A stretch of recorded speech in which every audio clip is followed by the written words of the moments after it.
قربانی لازم کس پر ہے؟ تو قربانی صاحب استطاعت پہ لازم ہے، صاحب نصاب پہ لازم ہے۔ صاحب نصاب کسے کہتے ہیں؟ 5 چیزیں: سونا، چاندی، مال تجارت۔ مال تجارت کہتے ہیں ہر وہ سامان جو آپ نے بیچنے کی نیت سے خریدا ہو اور اب تک بیچنے ہی کی نیت ہو۔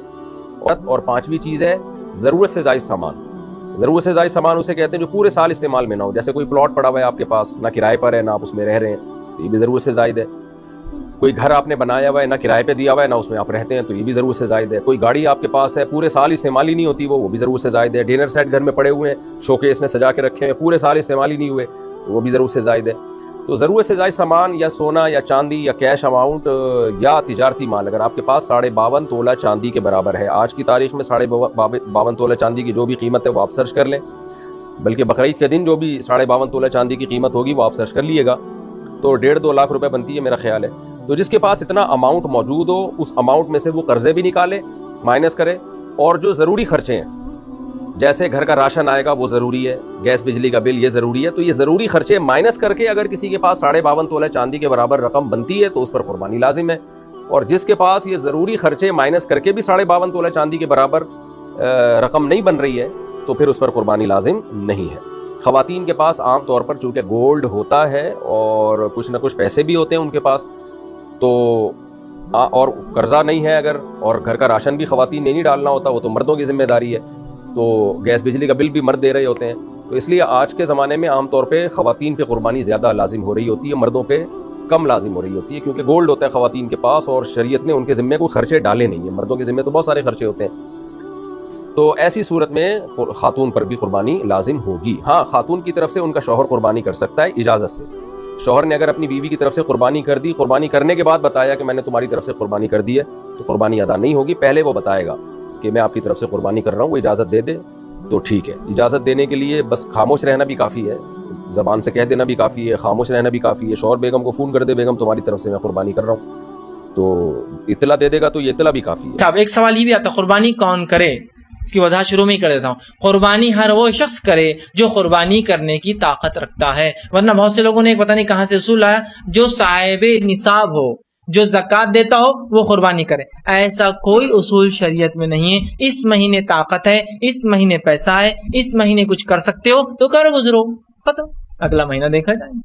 تو جو قربانی کی طاقت رکھتا ہے وہ قربانی کرے، صاحب نصاب ہونا ہے، اس کے لیے کوئی صحیح دلیل یا کوئی روایت نہیں آتی۔ جو کر سکتا ہے، میرے اس مہینے اتنی طاقت ہے کہ 1800 یا 2000 یا 2500 کا ایک حصہ ہے، میں ڈال سکتا ہوں، اللہ نے طاقت دی، ضرور بھی ضرور ڈالے۔ ایک بہت اہم عمل ہے، اس عمل کو صرف اپنی غفلت سے یا کنجوسی کی وجہ سے انسان نہ چھوڑے، یا اس غلط فہمی سے کہ صاحب میں نصاب کہاں ہوں، میں زکوٰۃ نہیں دیتا ہوں تو میں کیوں کروں، ایسا نہیں ہے۔ جس کی طاقت ہو وہ ضرور جو ہے قربانی کریں، ٹھیک۔ اسی کس پہ قربانی لازم ہے، کون قربانی کرے، اور پھر عموماً یہ بتایا جاتا ہے کہ جو صاحب نصاب ہے، جس پہ زکوٰۃ ہے، وہ قربانی کرے۔ لیکن ہم دیکھتے ہیں کہ اللہ کے رسول صلی اللہ علیہ وسلم تو کبھی بھی صاحب نصاب نہیں ہوئے، ان کے ہاں تو کبھی بھی اتنا مال جمع نہیں ہوا کہ آپ اس میں سے زکوٰۃ نکالیں یا کچھ اور، وہ تو جو آتا تھا دے ڈالتے تھے۔ اور یہاں تک حالت تھی تنگ دستی کی، حضرت عائشہ رضی اللہ تعالی عنہا سے روایت ہے کہ جب سے آل محمد مدینہ میں آئے، یعنی آپ صلی اللہ علیہ وسلم کی فیملی جب سے مدینہ میں آئی،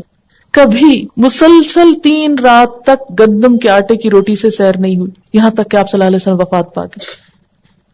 یعنی 3 دن بھی مسلسل روٹی نہیں پکی آپ کے گھر میں تھرو آؤٹ مدنی پیریڈ، پھر بھی آپ قربانیاں کرتے رہے۔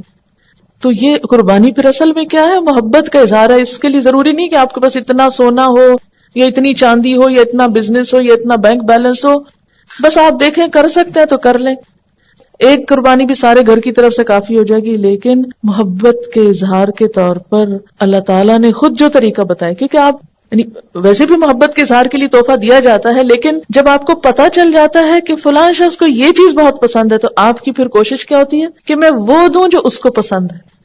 اس لیے جب یہ باتیں کی جاتی ہیں نا کہ غریبوں کو روپیہ دے دینا چاہیے اس دن، اور فلاں چیز دے دینی چاہیے، اس پیسے کو فلاں کام میں استعمال کر لینا چاہیے، فلاں سڑک بنوا لینی چاہیے، فلاں پل بنوا لینا چاہیے، سب باتیں اپنی جگہ ہیں، لیکن آج آپ کے محبوب کو پسند ہے کہ آپ ایک جانور قربان کریں۔ یہ سارا سال پل بنوائیں، سڑکیں بنوائیں، جو مرضی کرائیں، لیکن آج اس کو کون سا تحفہ پسند ہے آپ کی طرف سے؟ جانور قربان کرنا۔ کیوں؟ اس لیے کہ آپ کاغذ کا روپیہ کسی کے ہاتھ میں دیتے ہیں نا تو وہ فیلنگ نہیں آتی جب آپ ایک اپنے پالے ہوئے جانور کے گلے پہ چھری پھیرتے ہیں تو جن گھروں میں جانور پالا جاتا ہے نا، ان بچوں کو آپ دیکھیں، وہ قریب نہیں جاتے، اس کا گوشت نہیں کھاتے کہ ہمارا پیارا جانور جو ہے وہ قربان ہو گیا، روتے ہیں باقاعدہ اس کی. اور اس وقت جو دل کی حالت ہوتی ہے وہ روپیہ کسی کو پکڑانے سے وہ جذبات نہیں پیدا ہوتے.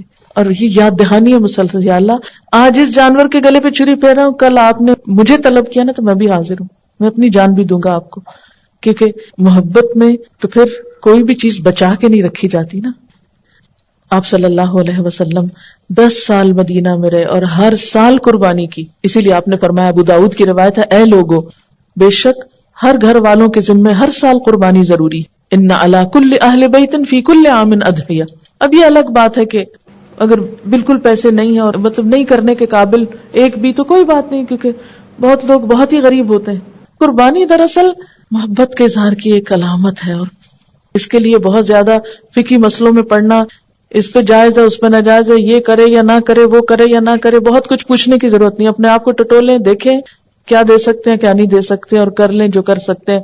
نہیں کر سکتے تو آئندہ کے لیے کوئی ترتیب سوچیں اسی طرح کی کہ جس سے آپ کچھ کر سکیں. اور اگر کوئی وسعت کے باوجود قربانی نہ کر سکے تو اس کے بارے میں کیا فرمایا کہ جسے قربانی کرنے کی وسعت اور طاقت ہو اور وہ قربانی نہ کرے، وہ مسلمانوں کی عیدگاہ میں حاضر نہ ہو. اب یہ ہے کہ بعض حالات واقعی ایسے ہوتے ہیں کہ انسان نہیں کر سکتا، کوئی جان بوجھ کے نہیں ایسے کرتا، ہمت نہیں ہے.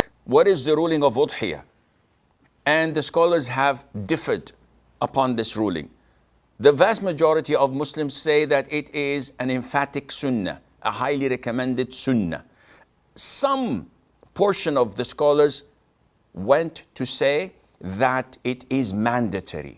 And this is the opinion of Abu Hanifa and one of the narrations of Imam Malik and Imam Ahmad.